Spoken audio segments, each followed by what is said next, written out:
Hi, everyone. Welcome to our Wednesday on the Stoop today, Gender Euphoria, Affirming Storytelling for Gender Expansion.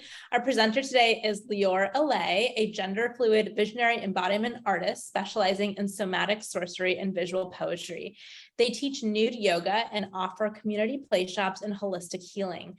Passionate about the potential of post-traumatic growth, their work can be described as the pursuit of collective liberation from shame and transmutation of pain into power.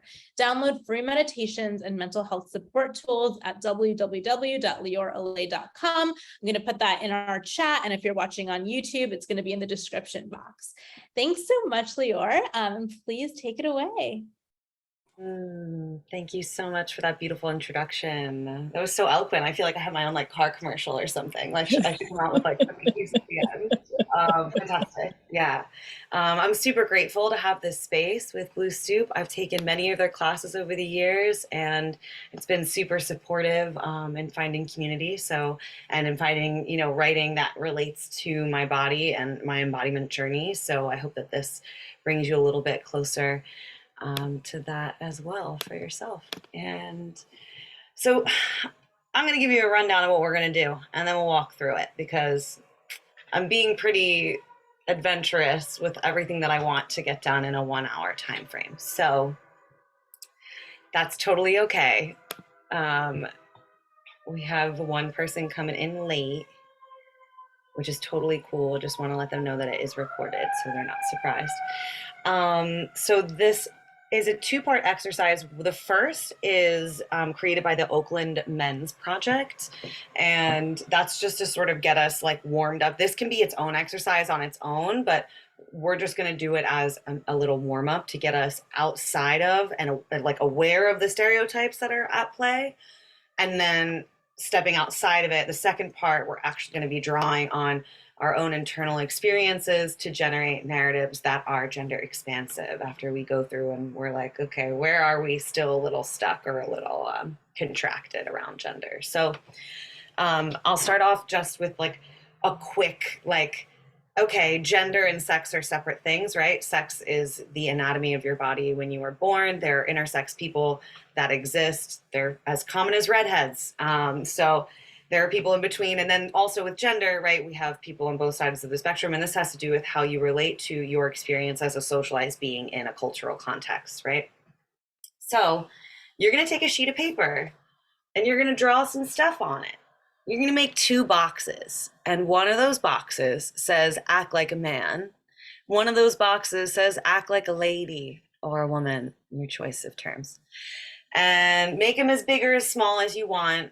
And this may feel uncomfortable, and that's okay. We're really just becoming aware of like, the ways that we are all boxed in by these expectations. So you're going to, real quick, we're not going to go super far into it, right? And try not to fixate on specific people. You want to focus on behavior. So when you hear the term, act like a man, what are the things that pop into your head? Like someone might say that in what context? And it's not going to feel good, but we're not going to be here very long, I promise. We're going to move right through it. So take the first 2 minutes to write through, hash some of those things out. And it's questions like, how are men, quote, supposed to be in society? And that could be, what are they expected to achieve? What jobs are they expected to have? How are they expected to dress?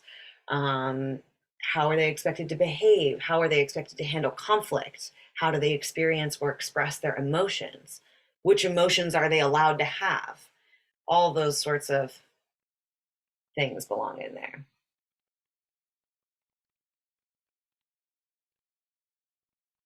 And if you have it in your ability to add in there the elements of, embodiment, how are men allowed to be in their bodies? What contexts are they allowed to be in their bodies? And how can they be in their bodies? Not just sexually, but also in all areas.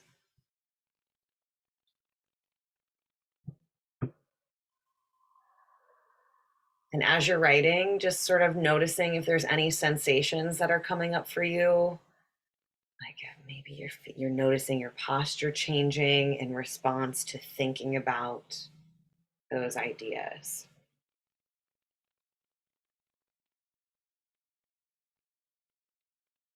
We have about 30 seconds left.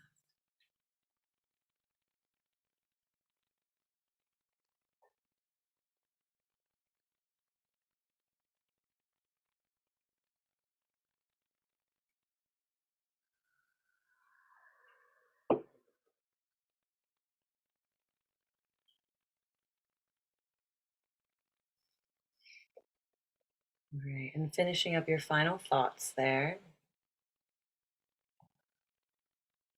Then whenever you feel complete, go ahead and shake that off a little bit.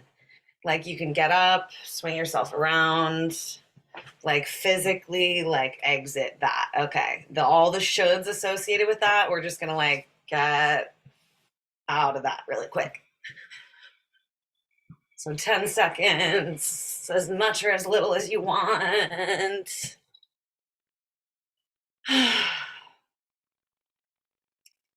Now we're going to go into the second part, act like a lady or act like a woman. And we'll spend 2 minutes, only 2 minutes. So as uncomfortable as it may be, we're only going to be there a little bit. And writing down everything that comes up for you.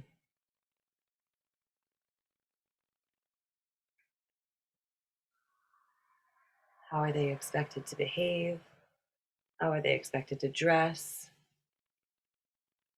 What are they expected to do with their lives or their free time? What emotions are they allowed to have and how can they express them?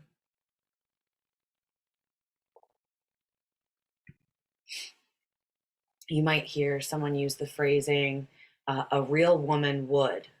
And I do that in quotations on purpose because there's the implied should there. So, right, noticing the closeness to realness and how these structures are used to earn, quote, realness in society.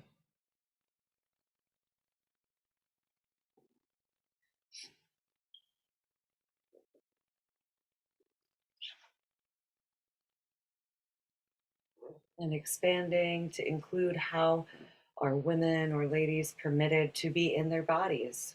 When and how? For who?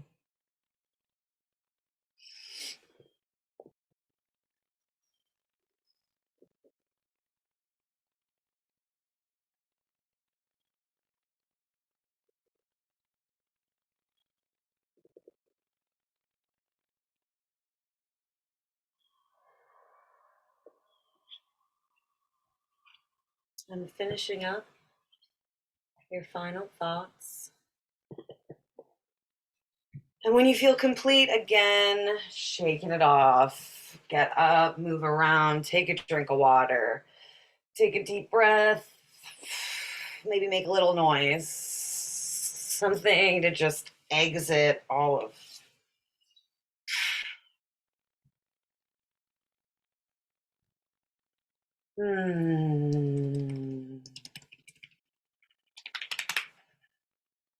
Amazing. You're doing great. So now we're looking at our paper and we're like, oh, fuck. That's a lot of stuff. None of it really feels or looks good, right? Now, on the outside of the box, this part is probably the most uncomfortable. We're not going to spend more than a minute there. And don't go into like maximum worst case scenario, right? Let's try to keep it at like 80%. Like the bad shit, but not the worst shit. We're not going to unpack all the way there. Not in an hour, right? So you're going to write around those boxes what happens if they don't? What happens if men don't act like how society describes a real man acts?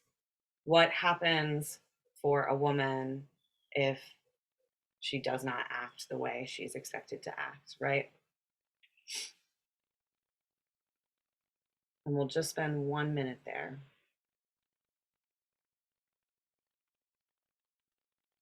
So there's the box. There's the inside, where we earn a little bit of privilege through these self-sacrificing behaviors. And then there's the outside, the things that reinforce those choices, what we're afraid of. About halfway done, 30 seconds left.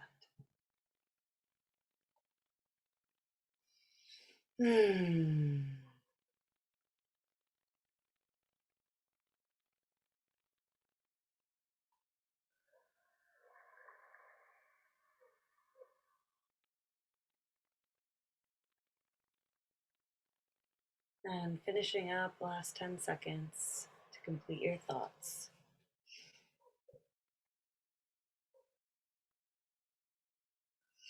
And when you're done, just 2 big sighs. Deep breath into the belly.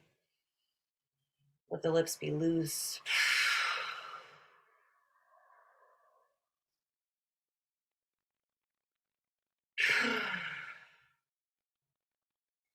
And then looking at your paper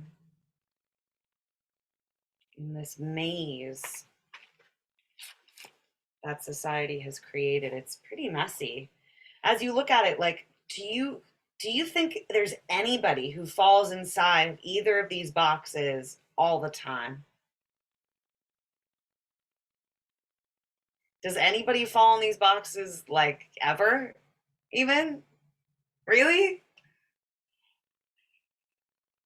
It's this weird simulacra, right? It's an imitation of a thing that doesn't really exist. When we are acting authentically, we have permission to move in all sorts of directions, and we're not confined and making choices based off of stereotypes of what is expected of us. Like, if you look at that box and you imagine the stereotype of act like a man, is he somebody you want to hang out with? You might be like, here's a really good therapist number. That might be your response to that, right? And then similarly, if you saw somebody, in this stereotypical embodiment of act like a lady, I mean, it looks so lonely. My heart is awash with compassion, right? And that doesn't mean that we judge people for their femininity or masculinity. I want to separate those terms from these stereotypes. So now it's over, it's done, we're done. Go ahead, flip the page. We don't have to look at that again. Okay. So when we think about how we can expand these expectations for ourselves and for others, right?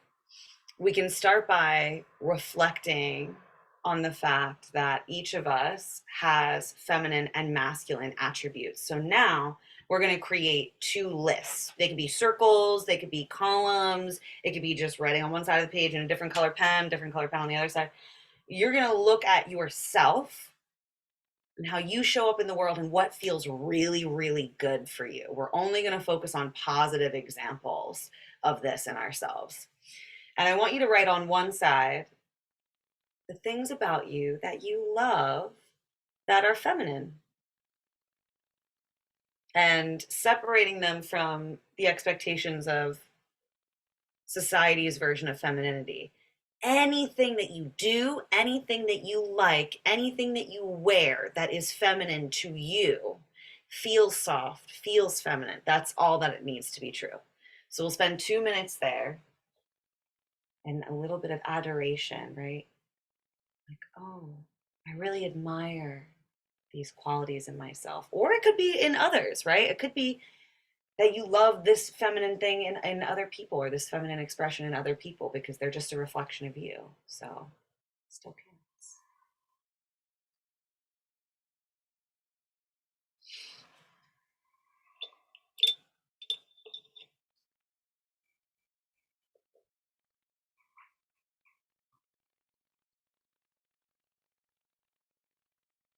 And notice as you're writing about this feminine side of yourself, how are you sitting? How are you moving? Does anything about your experience feel different? Any sensations or even memories or emotions that come up? You can write them down too.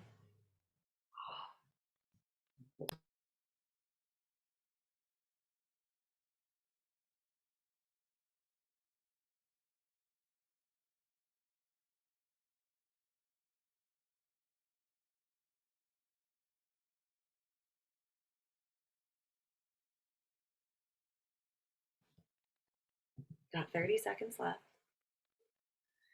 And I want to invite you to just bring a gentle eye to the dark feminine, the aspects of yourself that are feminine that maybe are difficult to accept or difficult to name or difficult to look at. And this could show up for you, for example, like when you see feminine people doing, wearing, being this, makes you a little uncomfortable or nervous, or it just brings some intense sensation. Or it could be yourself. If I were to wear that, do that, be that, ooh, it would make me feel, ooh, some type of way. Just 10 or 15 seconds, noticing what's just on the surface of that. And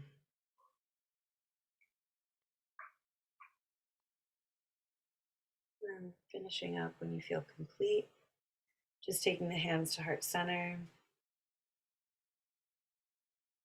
And we'll take 3 deep breaths, sending gratitude to each of those feminine aspects of self.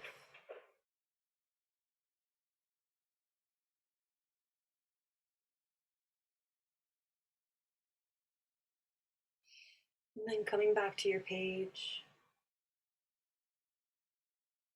we're going to look at our masculine qualities. And again, spend the majority of your 2 minutes looking at the positive things, like the situations where your inner masculinity comes out, or the way that you behave, or the things that you like to do, to be, to see.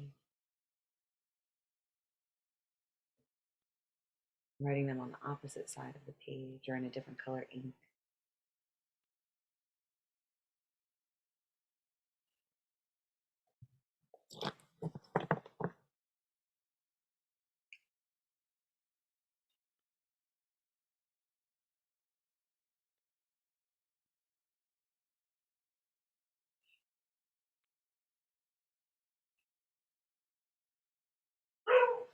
And again, giving this exercise permission to go outside of those expectations we outlined earlier.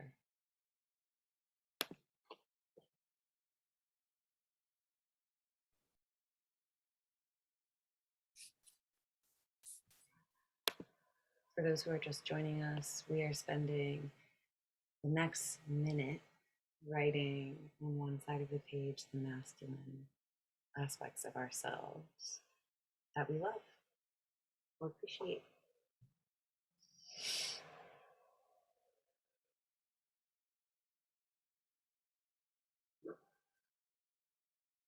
What does he look like?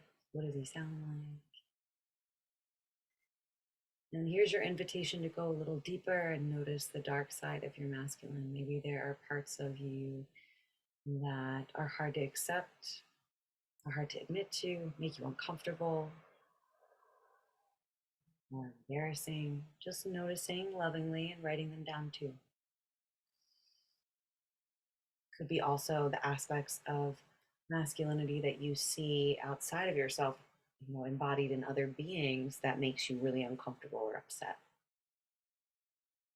And again, not going all the way to the worst possible things. We're just staying at like 80% intensity today. Taking the next 10 seconds to finish up that thought. And then when you're complete, bringing the hands to the heart, letting the eyes close, and 3 deep, slow breaths, appreciating and sending love to your inner masculine, to masculine aspects of your body, yourself, your life.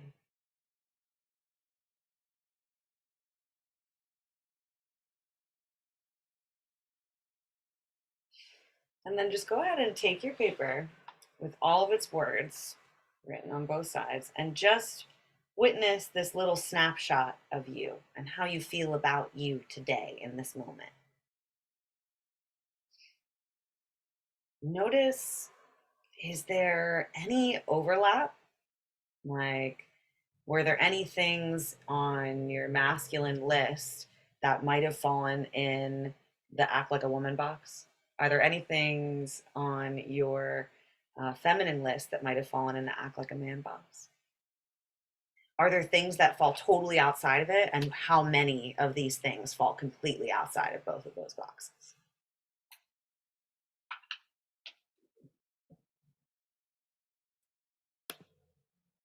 Just observing. And if anybody has, because of course this is recorded, so I know it feels like maybe a little edgy to like speak from our own experience. But if you have any things that you're noticing this far and you want to drop them in the chat, or you're also welcome to unmute yourself and speak if you are so courageous. But I will read out anything that people drop in the chat. So I'm curious to see what we've noticed so far.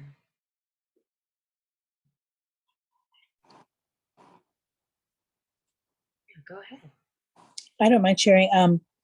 One thing that I feel is part of inner masculinity for me is strength, both physical and emotional strength, and like stoicism. And on the flip side, I really love the caring and nurturing and communicating, easy communicating about emotional and sensitive stuff. That seems to me to be a little bit more feminine, but Yeah. Any like all of these associations, right? They're free. They're here for the taking. So thank you so much for your share. I love that. And I love how you're sort of noticing these polarities moving inside you, right? The next thing we're gonna do, and still feel free to like drop your stuff. This conversation can be ongoing. I'm happy to interrupt the exercise to share reflections. Um, we're gonna spend like 30 seconds. Oh, I'm gonna read this first. Interesting. We have someone associating femininity with self-love and masculinity with me first. Interesting. So almost like a selfishness taking place, right? And a selflessness or self-fullness almost taking place on the other hand. Yeah, it's super interesting, right? Because they both have self energy present. And it's just our association of how those energies are working with each other. So, our next 30 seconds, this is perfect. Excellent segue. We're just going to like feel into your spend 30 seconds on one, 30 seconds on the other, roughly. How do you feel about all of these feminine things that you just listed out? How do you feel about them? And you can mention any thoughts or ideas or memories that come up around those things as well.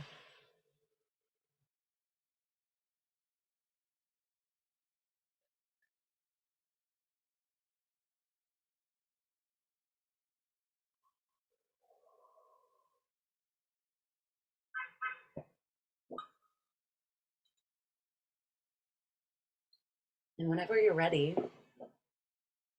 to shift, reflecting, how do you feel about these masculine parts of yourself?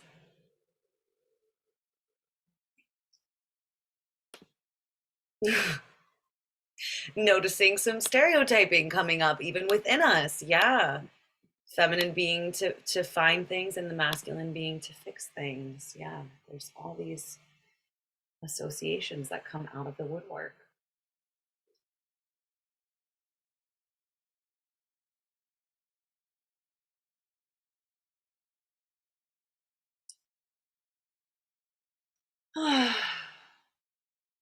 And when you're finished with that, just looking at your list and how you feel about these parts of yourself. Another person said, feminine, free flowing, and masculine, grounded or fixed. I love that. Thank you. So noticing how you feel about these things. Mm. And if you looked at them, would you say that maybe there's a wound here on either side? Do you notice a woundedness present anywhere?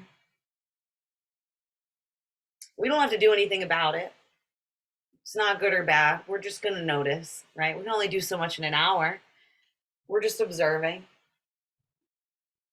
Like, okay, that's really how I feel about these parts of myself. And then what's next is that they're all part of us, right? So coming from a place of acceptance, we're going to let, for the next duration of this exercise, we're going to let these parts of ourselves speak freely without judgment. Then some wacky things might come out when you ask them. It doesn't even have to make sense. That's okay. That's totally okay. You know, you're not going to submit this for the Pulitzer. It's just for us to get in there and get familiar and meet who these beings are, these aspects of self, right? They say that the most dangerous men have a wounded feminine inside them, and the most, you know, unsafe women likewise have wounded masculines inside them. So like this polarity is always within us, this duality is always within us, and the reality is that they play off of each other. Neither is good or bad, they just exist. And the more we can be aware of, the more that we can be in conversation with these parts of ourselves, so that they don't escalate in behavior, right? And escalate in ways that could be scary or problematic or any number of things, right? We want to feel like we are somatically sovereign, like we have a choice and we're operating and making decisions from a sense of self. So big self, higher self, is going to hold space for these little parts and all their wacky ideas and stereotypes and all of that to be here and to be messy and to have permission to speak and play and imagine and explore without consequences. So you're going to take a clean sheet of paper, and we're going to start from the body to source this narrative or this story or this conversation. It could show up as a lot of different things. It might be a dialogue. It might be a very visual experience for you where you need to have the exchange internally and then write it down. It might be something where you can free consciousness writing, just sort of jot it out, right? So first, we're just going to sit and get really comfortable in our chair, feeling gravity and heaviness of your body. Feel your feet on the ground or all the parts of your body that are touching your chair. Make sure your belly can be nice and soft here. If there's anything restricting it, go ahead and like scooch that out of the way. Taking the deepest breaths that you can. And before we begin, just notice what is already alive in you. Is there any sensation present?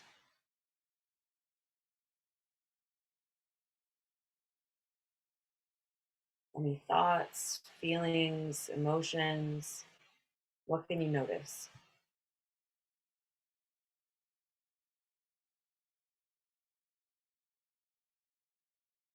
You might feel invited to move or inspired to move as you are looking through your body, and that is allowed. Now, as you're listening, as you're looking, what is the loudest sensation in your body? The thing that takes the most of your attention right now.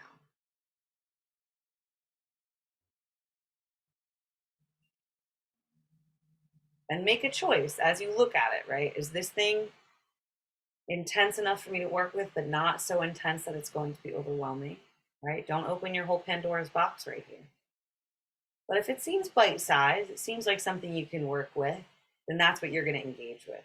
If it's not feeling right, that's not the part, you can gently, lovingly, compassionately say, thank you so much for speaking up. And I'm going to look for someone else to connect with on the inside, right? That's okay. If you found one that you like, well, that's a strong word. If you found one that feels accessible, feels like the right size for a 20-minute dive in, and try to let a visualization come around this part. First, just let it know, hey, I see you. Notice you and describe it in whatever way that you can, however you would describe that sensation. I'm here with you. Just noticing if there's any response. Maybe it starts to form a face or a shape. Or maybe not. Maybe it's just a sensation still. Invite your imagination to be at play here. And then you might say something like, I'm here to get to know you. I'd like to hear your story. And bringing as much curiosity as you can. Tell me about yourself.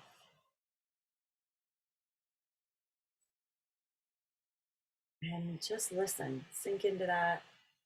Listen as deeply as you can. We're gonna have 5 minutes here with this part, uninterrupted. Just exploring. And the part might communicate with you by showing you pictures, movies, or smells, or words. You might even be lucky and get full sentences. And as this part starts to materialize, starts to become itself in front of you,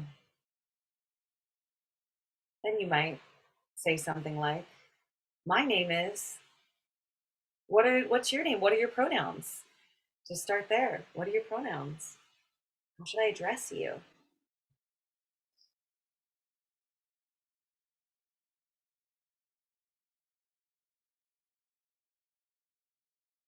Noticing everything there is to notice.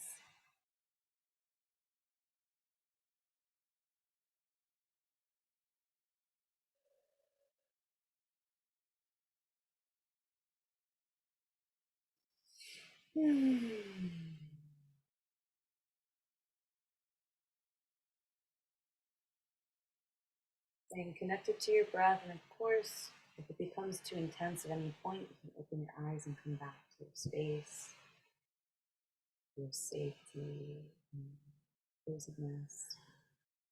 But stick with this part for as long as you can. And when you feel inspired, when you feel like you have enough story to begin writing, you take it to the page.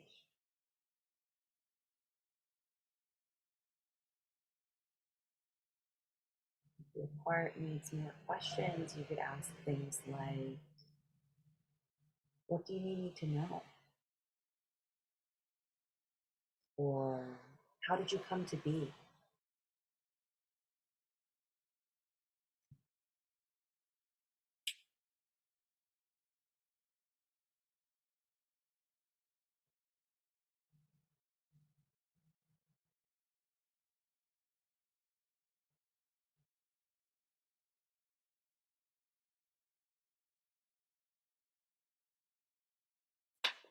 And if there's any parts that are judgmental, or feel ashamed, or feel contracted towards this part, if there's any hostility in there, just acknowledge that part coming in, and then very gently ask that it give you the space to continue your conversation.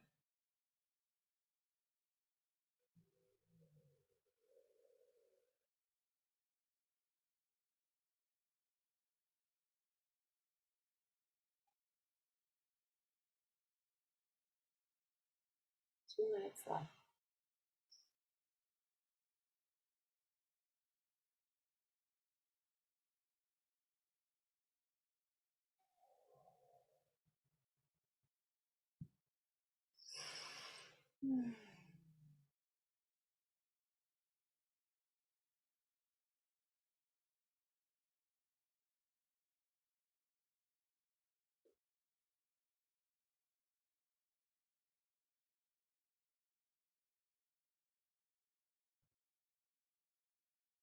Maybe this part has questions for you too.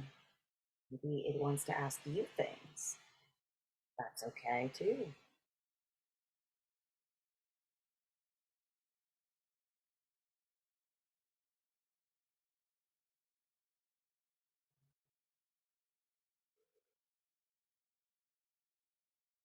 In our last minute,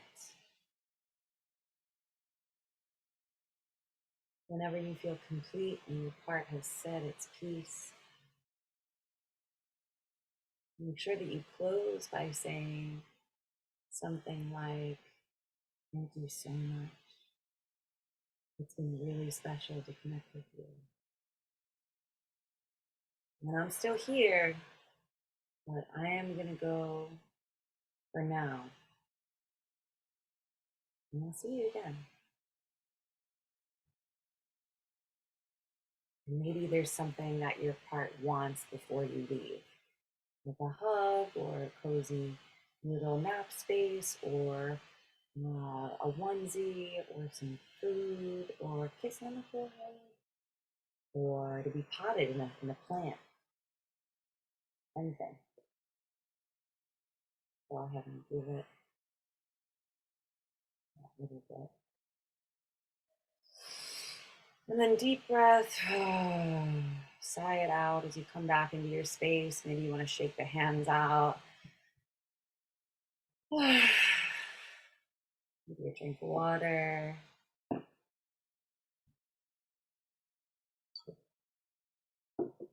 And just look at what you've written.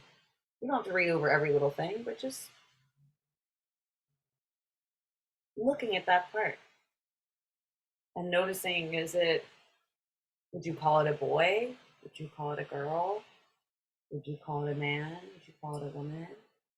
Would you call it a they, them? Would you call it a Zer? Would you call it nothing but its name?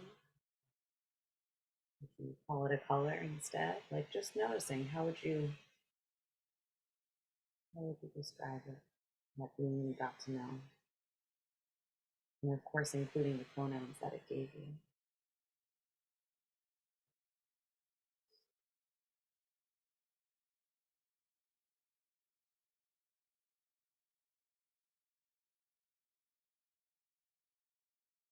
We're going to repeat this 2 more times.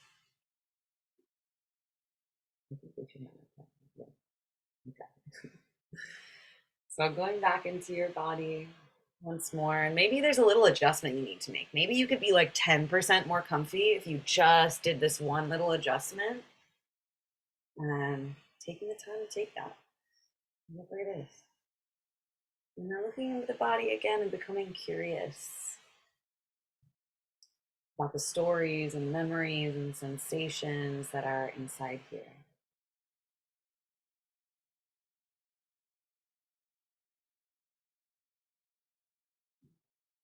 Noticing if you can zoom in on one that seems really interesting or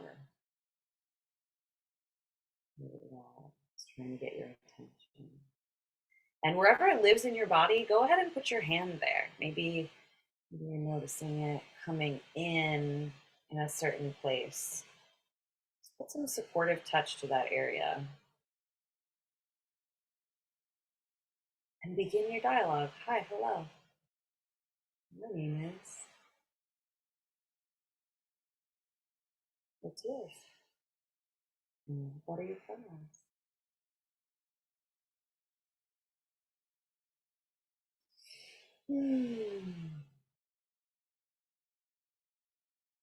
Showing your curiosity and compassion. I'm really excited to get to know you.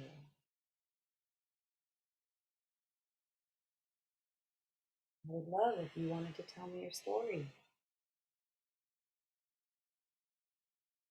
And see what begins. Come on.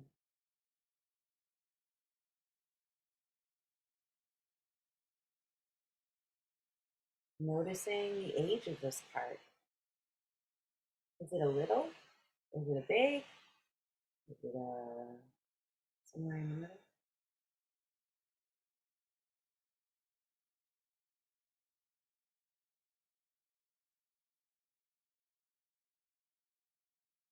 Inviting it to share, maybe asking, what do you need me to know? Or how did you come to be?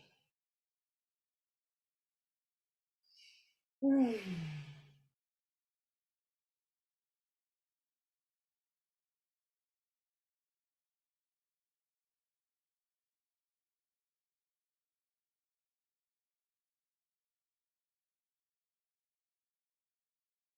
again, if any judgments or insecurities, hesitations, anything that comes up while you're in this dialogue, just gently invite that part coming in to give you some space.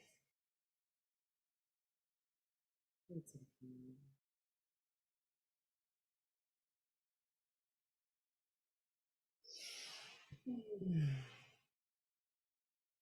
And with 2 minutes left, asking, how can I support you?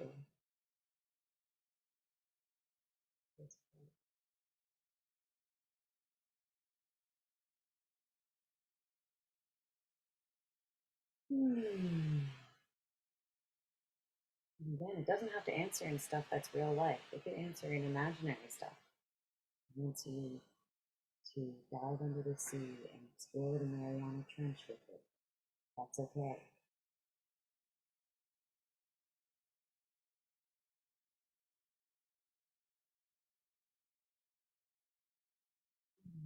Taking this last minute to collect. How would it check with you?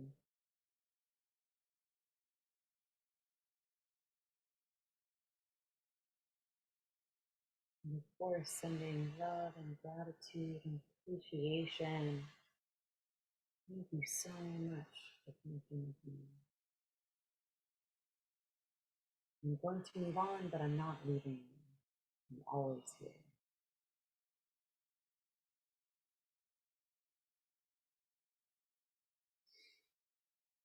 And when you feel complete, taking a moment again to look at what you've written. And if you had to label it,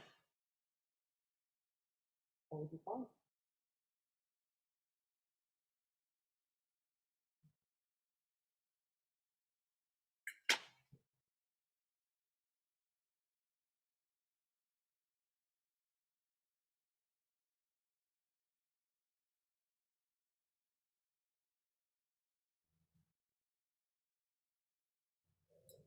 If there were any judgmental or anxious parts that came up for you in the previous 2 exercises, then that's going to be the part that we address in this final 5-minute chunk.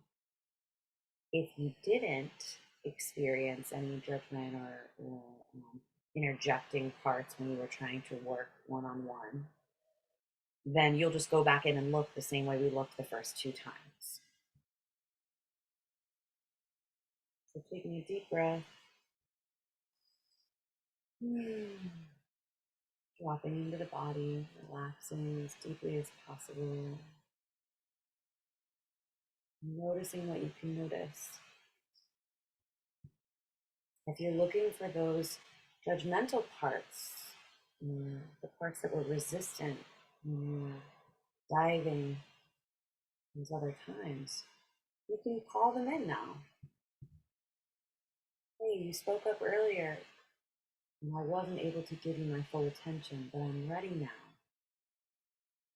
If you want to connect with me, please come forward.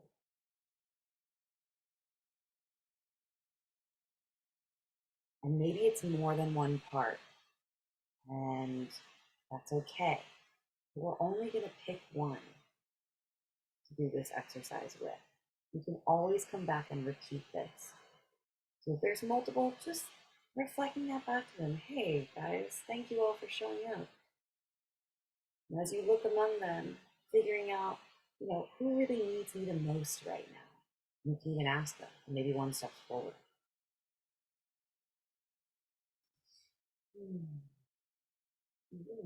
Reflecting, I'll come back for the rest of you. Right now, it's just going to be me and this one. I'm asking for space from all those other parts. Thank you so much. Please give me some space. Now, this one might be a little uncomfortable. That's okay. This part, how do we feel about it before we begin? Notice what's coming up for you.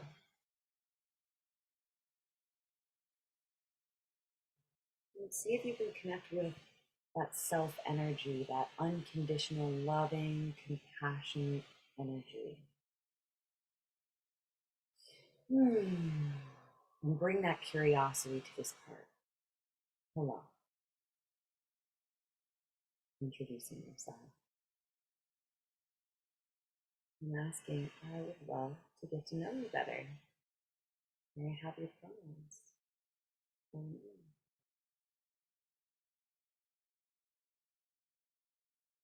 And from there, please tell me your story. I want to understand you.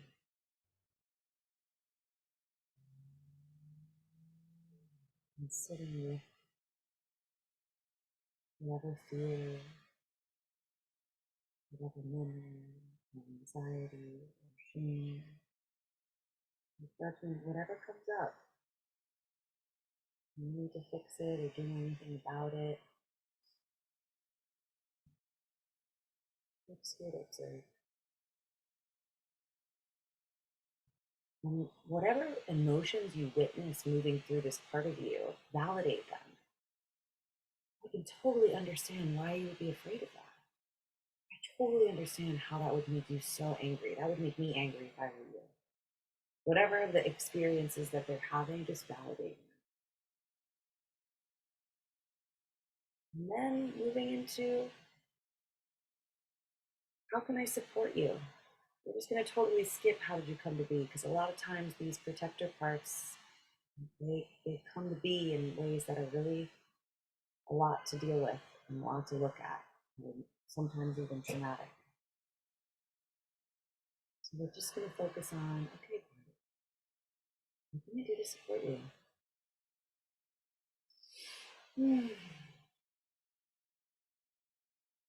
Let this part lay its burden at your feet.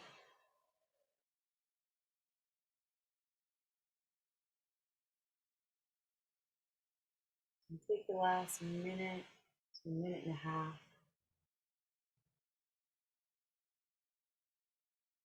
to let this part know that you appreciate it. Thank you for bringing this to my attention. Even if you don't feel particularly grateful for the reflections that it gave you, maybe they're uncomfortable or they're going to take time to integrate and process, that's okay. But it's hard to speak up. So we'll still send some gratitude and appreciation back. And reminded that you are coming back. You're never gone. You're just shifting your attention elsewhere.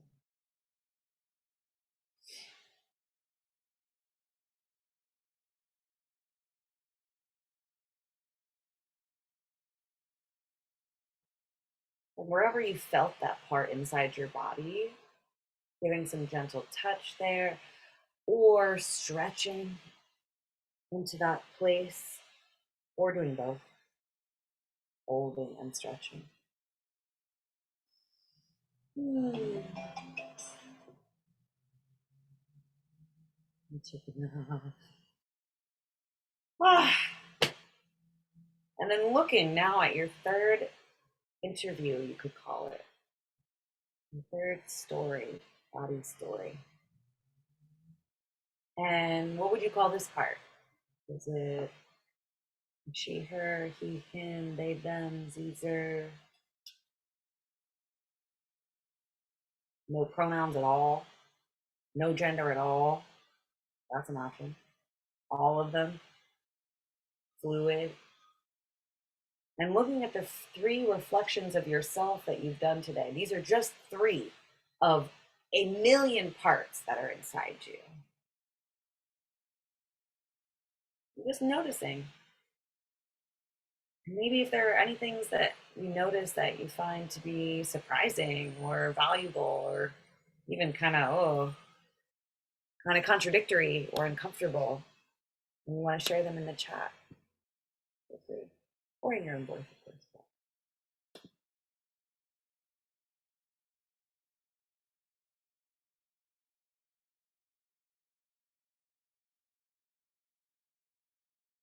taking it all in with gentleness, noticing your multifaceted self.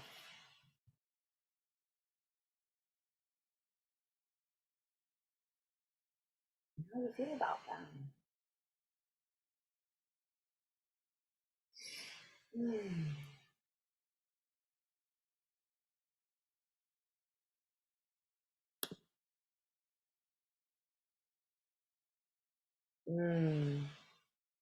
Someone's masculine energy communicated that they are presenting as they them because they feel like nothing they do is for themselves alone. The burden of obligation on their shoulders. I imagine that for a masculine energy to take a they them pronoun would feel like a little bit of freedom from stepping outside of the burden of obligation, if that's what they're experiencing. Because ultimately, if we flip back to those boxes that we wrote on that one page, I mean, these descriptions don't serve anyone. They don't serve the people behaving in those ways. They don't serve the people experiencing those behaviors. So it makes sense that parts are feeling that contraction and that, like, ooh, pressure. Another person says listening and being attuned to intuition requires actually space to hear it, in an environment to be received. Yeah. Yes. When we start from a place of non-judgment and that self energy, that soul energy, where it's like unconditional love, it's like, you know what? All parts of me are real and they're all here. They're not good, they're not bad, they're here and they're mine. We can't be responsible for things that we don't own. So owning every single part of ourselves is so important in getting the freedom to behave authentically rather than in response to stereotypes or shoulds or fears of what would happen if I don't. And maybe we'll spend the last couple minutes on, I'll read this first. Feminine, she is tired of being called sensitive or emotional when she is the strength and defender of the weak. Yeah, we focus on that. Yeah, non-judgment and owning, radical acceptance is like so transformative. You can't see anything you can't love. Like, you have to fall in love with and acknowledge and acceptance with like the whole self in order to make any impact at all. And sensitivity, right? It's such a superpower. It's the ability, it's a gift, it's the ability to notice. And we need that. We need that.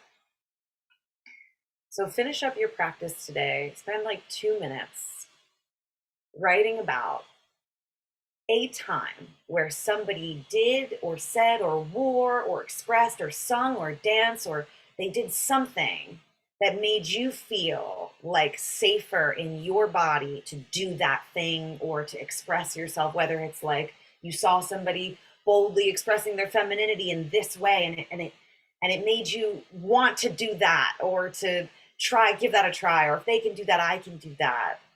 Or vice versa, right? Maybe there's somebody who was embodying like this healthy, divine, masculine self that was just like, oh, I want to be that. I want to have that in me, around me, like whatever the experience was, like tune into that frequency. And we'll spend just the last 2 minutes writing about that.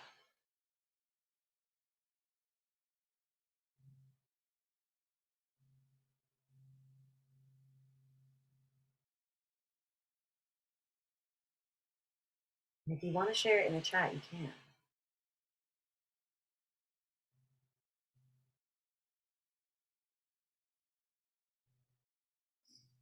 One of mine was finally seeing men, straight cis men, wearing fake nails. I don't know what it does to my body. So good. I never got a manicure until this year. Now I got like 10. I'm like boys with nail polish. Get it.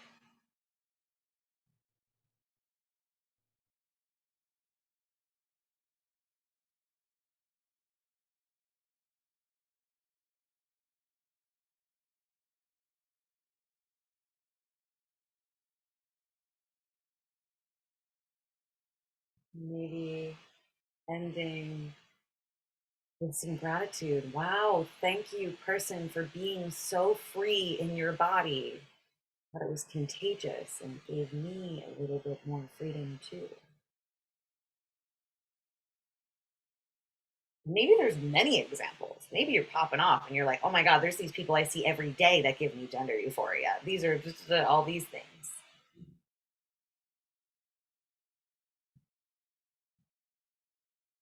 Oh, seeing trans women own femininity in full pink when I rejected the pink girl stereotype. Yes, huge yes. Seeing masked women dress better than many straight men. Absolutely yes. Again, yes. Also, I think any woman, trans or cis, doesn't matter to me. Any woman who has body hair and is like with it, you know, like a beard or like a mustache or like shoulder hair or belly hair. I just I love it. Would have never grown out this unibrow if I didn't see women doing that. I mean, I needed it.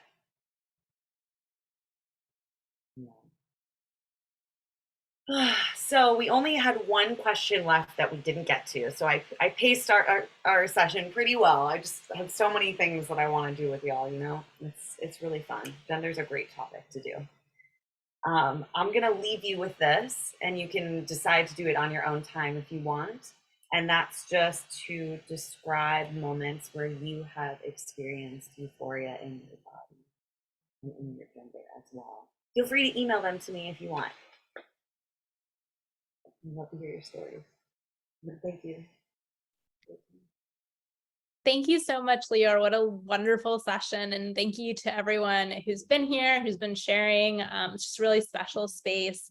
I hope that I'll see you next Wednesday for Wednesdays on the Stoop again. I'm going to throw some links in the chat again for our classes and other events. And I hope to see you soon. Thanks so much, everyone. Have a great night.